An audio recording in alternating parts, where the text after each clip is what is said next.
Ancestry is stepping into the genetic health testing ring, not just offering a look back at your roots, but also what's in your future and the potential health risks that could be lurking in your DNA.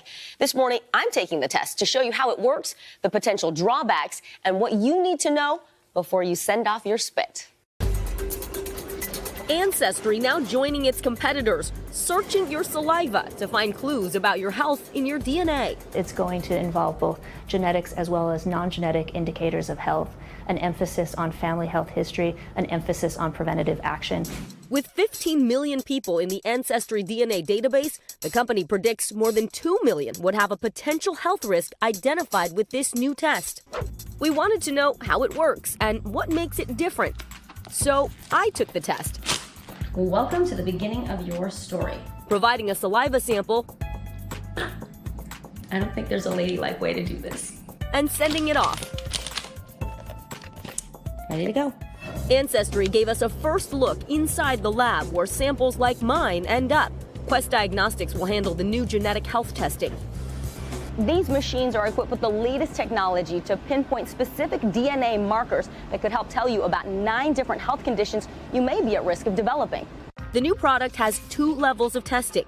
The first, microarray technology, provides snapshots of information from your genes, looking at a few key spots in your DNA for conditions including an increased risk of breast cancer, heart disease, or if you're a carrier of cystic fibrosis.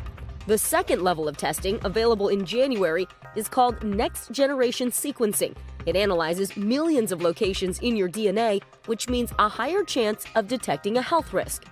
What is it that Ancestry is offering that hasn't been offered to consumers before? The science is evolving. What we understand about risk is evolving. We can see something today that we don't understand it tomorrow, and still deliver it to you. Ancestry promises regular updates for members as genetic research evolves. Doctors say these tests can provide a snapshot of your health, but they don't screen for all health conditions, and you should talk with your physician about your results. That's in part why Ancestry offers certified genetic counselors who can talk with you. Once I got my results... Hi, Robin. How are you? I set up a video chat with Robin King, a genetic counselor based in North Carolina. She says my test didn't find any indicators for health risks.